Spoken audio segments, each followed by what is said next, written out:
हे 11 पानांचे माळ करायचे असते.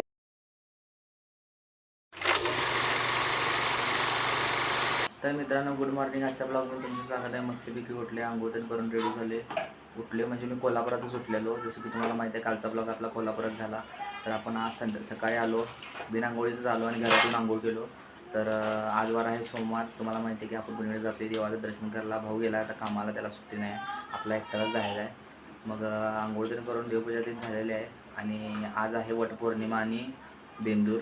तर बेंद्राला कसं बैलाची पूजा तीन करतात, ते काय नंतर करायची. आणि आज असते पुरणपोळीचा नैवेद्य. तर बायका कसं वटपौर्णिमेला वडाची पूजा तीन करतात. आणि त्यानंतर ना हे बघा, ही पिंपळाची पानं आहेत. तर हे कसं आपल्या ह्या घराला आणि समोरच्या घराला हे 11 पानांचे माळ करायचे असत्या. तर 4 माळा करायच्या आहेत, म्हणजे 44 पानांची माळ होणार आहे. तर चला मित्रांनो, मस्तपैकी माळ वगैरे करून घेऊया. आणि माळ झाल्यावर तुम्हाला दाखवतो कशी होत्या काय होत्या. आपण जरा वेगळ्या पद्धतीने करतोय. आणि जायचं जनावरला, तिकडून आल्यावर आपण ड्रॉइंग करायची. मस्तपैकी माळ करताना तुम्हाला दाखवतो. मित्रांनो, आपला माळ करून झालेला आहे, तुम्हाला दाखवतो. माळ दरवाजावर लावल्या बघा, इथं अशी लावल्या माळ आपली 11 पानाची. आणि त्या घराला पण लावल्या बघा, इथं आहे. वरच्या घरात पण लावल्या आपल्या मस्तपैकी. तर आता माळाचं काम झालेलं आहे. आपल्या थोडी पानं राहिल्यात, आता ती ठेवायची. कोणाला पाहिजे असलं तरी घेतात मस्तपैकी. चला आता हे ठेवूया.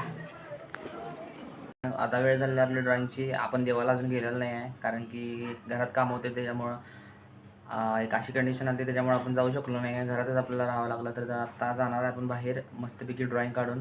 हे बघा, ड्रॉइंग काढायला बसलो आहे. आता पेपर याच्यात आहेत. तर पेपर आत्ता जस्टच घेतलो मी. पेपर संपलेले आपले, कट करून घेतलो. तर मित्रांनो, मस्तपैकी आता ड्रॉइंग काढूया. कोणती ड्रॉइंग करायची आहे, काय करायची आहे बघूया. आपण विचार करूया आणि काढूया ड्रॉइंग. आणि जायचं आपल्याला देवाला, तुम्हाला दाखवतो. आत्ताचे मित्रांनो 3:45 वाजलेले आहेत. तर 4:15 आपण ड्रॉइंग काढायची. तिथून पुढे जायचं आपल्याला देवाला. तर आजचा म्हणजे मित्रांनो, काल जसं तुम्हाला पाऊस यायला दाखवलं, पाऊस आलता भयानक, म्हणजे भयानक बाहेर. आणि त्यानंतर ना मी इचलकरंजीत आलो. अजिबात ऊन पडलं नाही, सगळं आभाळच वातावरण आहे. हे बघा, तुम्ही बघू शकताय, सगळं आभाळच वातावरण आहे. आणि पाऊस काय पडला आहे, म्हणजे झिरमिर पाऊस पडला आहे, चालला आहे. चांगली गोष्ट आहे. ॲटलिस्ट पावसाला तर चालू झाला आहे, लेट का होईना खरं चालू झाला आहे. असंच पाऊस पडू दे, निसर्गाला गरज आहे पावसाची. कारण की नद्या, धरणं वगैरे पाणी कमी पडले, कोरड्या पडाल्या. तर त्याच्यामुळं देवाला हीच प्रार्थना आहे की लवकरात लवकर पाऊस पडू दे.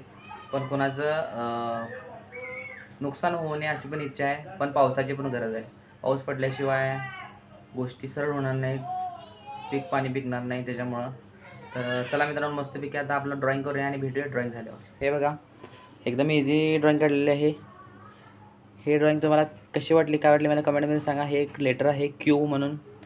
तर ह्याच्यामध्ये आपण रेड, ब्लॅक आणि शेडिंग पेन्सिलचा यूज केला आहे.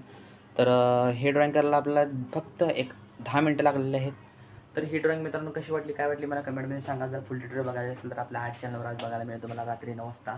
तर चला मस्तपैकी आता आवरूया आणि निघूया देवाला. का तुम्हाला आता ब्लॉगमध्ये पण दाखवतो कसं काय वातावरण आहे. तिकडे गावाकडे कसं वातावरण आहे बघूया. तर चला मित्रांनो, आवरून घेऊया आणि जाऊया. मित्रांनो, आले जडवाडामध्ये.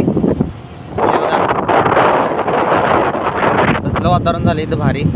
आणि आपल्या इथं कसं इथं सगळं आभाळाचं वातावरण झालं. इथं आहे पण कसं बघा भारी एकदम आकाश.